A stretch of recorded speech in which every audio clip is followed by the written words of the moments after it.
આજનો બાળક આધુનિકતામાં ડૂબેલા જીવતા રોબોટની એક પ્રતિકૃતિ ન બની જાય તેના માટે ધ્રાંગધ્રા ભગવતધામ ગુરુકુળના સ્વામી દ્વારા એક દિવસીય શિબિરનું આયોજન હાથ ધરવામાં આવ્યું હતું। આજના બાળકો જૂની રમતો અને કુદરતી આનંદથી ઘણા દૂર જતા જાય છે અને એમનું જીવન 24 કલાક મોબાઈલમાં ડૂબેલું જોવા મળે છે। ત્યારે આ પ્રકારની શિબિરથી બાળકોને જીવનના વિવિધ પાસાઓમાં ધર્મ અને આનંદ સાથે તંદુરસ્ત જીવન કઈ રીતે જીવવું તેની સમજણ આપવા માટે થઈને આ શિબિરનો મુખ્ય ઉદ્દેશ્ય રહ્યો હતો।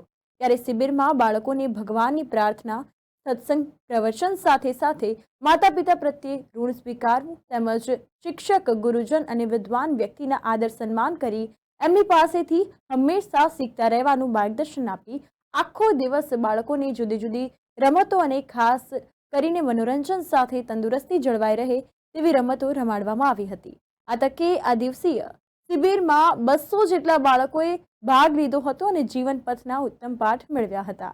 ધ્રાંગધ્રા ભાગવતધામ ગુરુકુળ ખાતે બાળ પ્રભુની એક દિવસીય શિબિરનું આયોજન અને ધર્મ, સાહિત્ય, રમતગમત સહિતની વાતો પર ફોકસ કરવામાં આવ્યું હતું।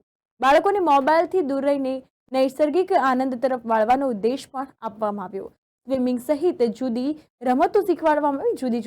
રમતો શીખવામાં આવી અને બાળકોને મનોરંજન મળી રહ્યું।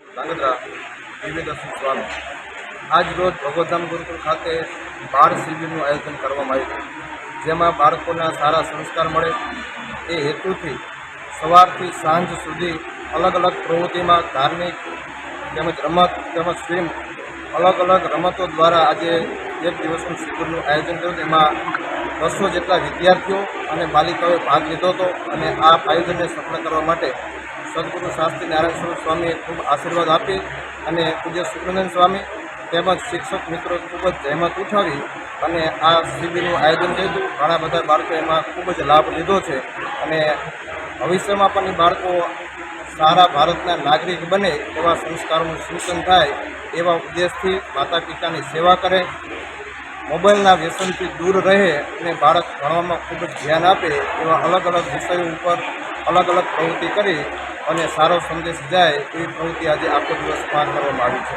આજે ધ્રાંગધ્રા ભગવતધામ ગુરુકુળ ધ્રાંગધ્રામાં બાળ સત્સંગ શિબિરનું આયોજન કરવામાં આવ્યું છે। આ આયોજનના મુખ્ય દાતા નારાયણ સ્વામી છે, તેમને આ સત્સંગ શિબિરનું આયોજન કરવાનો સંકલ્પ લીધો હતો। આ બાળ સત્સંગ શિબિરમાં અમને ખૂબ મજા આવી। આ બાળ સત્સંગ શિબિરમાં અમે ઘણી બધી મજા કરી અને ઘણી બધી મસ્તી પણ કરી। આ બાળ સત્સંગ શિબિરમાં અમને વિવિધ રમતો રમાડવામાં આવી।